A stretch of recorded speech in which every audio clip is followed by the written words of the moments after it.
Hallelujah. Menyankopɔn mabankɛseɛ. Anɔpa yi nso so meda wo ase. Ɔdɔfoɔ ka me ho ne yɛnda yɛn Nyankopɔn ase fi sɛ ɔyɛ na n'adɔyɛ nso wɔ hɔ daa. Yɛda wo ase bebree sɛ nnɛ de wode akyɛ yɛn. Na ɔnam w'adom so ada wo ho adi nso akyerɛ yɛn. Apɔmuden a wode adom yɛn yɛda wo ase. Wae.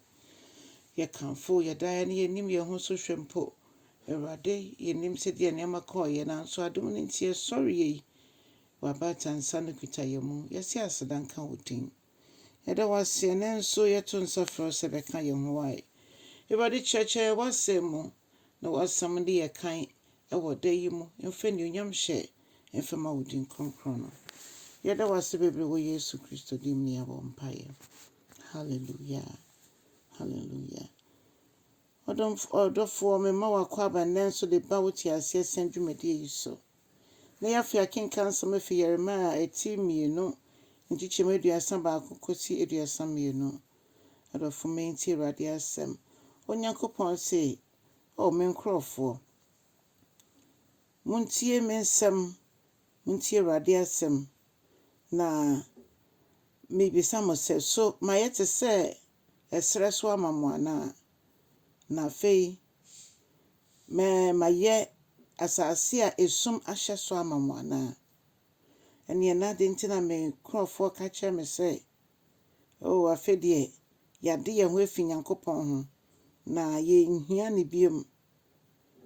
Na mpɛ sɛ mebisa mo asɛm sɛ, so ɔbaa ebetumi asiesie ne ho na wagya n'anwudeɛ, n'ahwenedeɛ, sɛdeɛ Aborɔfo bɛka sɛ jewelry, anaasɛ ayeforɔ ebetumi ɛwerɛ fi n'ayeforɔ atare anaa? Nanso, mfie bebree ni, moyi mo ani efi me so. Adɔfonom, Nyankopɔn ɛna ɛka se, wedi adanseɛ ɔdɔ sonko a Nyankopɔn de dɔ ne mma nanso yɛde yɛn ho. Onyame hu yɛn mmɔbɔ na sɛ yɛfa no yɛmfa no yie. Yɛmfa no nso a yɛmfa no na ɔbɛyɛ yɛn Awurade ne yɛ kra agye nkwa. Onyankopɔn bisa yɛ questions bebree, nsɛm bisa bebree ne sɛ, so yɛhwɛ no a ɔyɛ serɛ so asate de asase a ɛwɔ serɛ so ɛteɛ no ɛtɔ da bi kora dua ntimi mfifi wɔ hɔ no. Saa na yɛhu Nyame anaa? Daabi, nyɛ saa na Nyame teɛ. Anaa yɛhu no sɛ ɔyɛ sum anaa? Daabi, nyɛ saa na Onyankopɔn teɛ. Na mmom sɛ yɛdane yɛkyi ma no, sɛ n'asɛm ɛba yɛtie nanso yɛmfa nyɛ adwuma, anaa mpo yɛntie koraa yɛnka asɛm no, yɛni ngye wɔ asɛm no ho, yɛnsua asɛm no, ɔdɔfoɔ ɛba saa de a, na sɛ ne yɛpɛ sɛ yɛka kyerɛ Nyankopɔn sɛ, ɔngyae yɛn ma yɛndwene yɛn ho. Nanso yɛn nyinaa yɛnim sɛ abrabɔ a Onyankopɔn nim deɛ ɛnkɔsi hwee, ɛyɛ nkuguo na ɛma kwan ma ɔsɛefoɔ no de yɛyɛ nea ɔpɛ.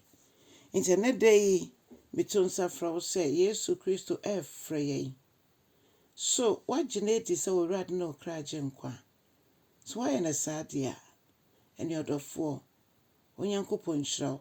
Na mmom so ne mu yie, na yɛn nyinaa yɛnsɔ ne mu yie na yɛtumi akɔ so agyina ɛkɔsi sɛ Kristo bɛba. Yɛnya nto nsa mfrɛ no so a, ɛbere no ɛntwaa mu, ɛbere no ani. Ɛfisɛ ɔno no yɛ nidasoɔ, ɔno na ɔgye yɛ kɔda frɔmfrɔm adidibea. Ɔde yɛ kɔ nsuo a ɛho dwo ho. Sɛ Nyame ɛntumi nyɛ ɛserɛ so asase, sɛ Nyame yi a ɔyɛ yɛ dwanhwɛfoɔ yi, ɔntumi ɛnyɛ asase a esum ahyɛ so. Ɔdɔfoɔ, momma yɛma Onyankopɔn kwan na ɔnyɛ yɛn ho adwuma. Onyankopɔn siesie yɛn, na yɛnyɛ mpaebɔfoɔ. Adekodeɛ no a ɛtetew na ama wayɛ hahaha no, wonni anidasoɔ biara no, Jesus sɛ yɛmfa nto no so. Mene wo, Bible say, ɔtenenee na amanehunu dɔɔso, nanso Onyankopɔn yi ne firi ne nyinaa mu. Nti nea yɛnna mu no ɛyɛ ade a ɛtwa sɛ ɛba na yɛtumi agyina abɔ mpaeɛ. Yɛhia ne sɛ yɛbɛnante Nyame asɛm mu a, bɔnesu ɛnyɛ yɛ kyɛfa. Yɛma bɔnesu yɛ yɛ kyɛfa ne yɛpɛ aka kyerɛ Onyankopɔn sɛ ɔyɛ sum. nanso ɔyɛ hann nti momma yɛmfa yɛn ho nyinaa nto no so na yɛnante hann no mu na obi biara obɛhyia yɛn no nso so no hann no atɔ no so na berɛ a yɛtwɛn Kristo Yesu ma yɛtɔ so mmienu ɛngye mu ne mmom kyɛ asɛm no na gyina pintin ma Nyame ɛwɔ Yesu Kristo din mu. Amen.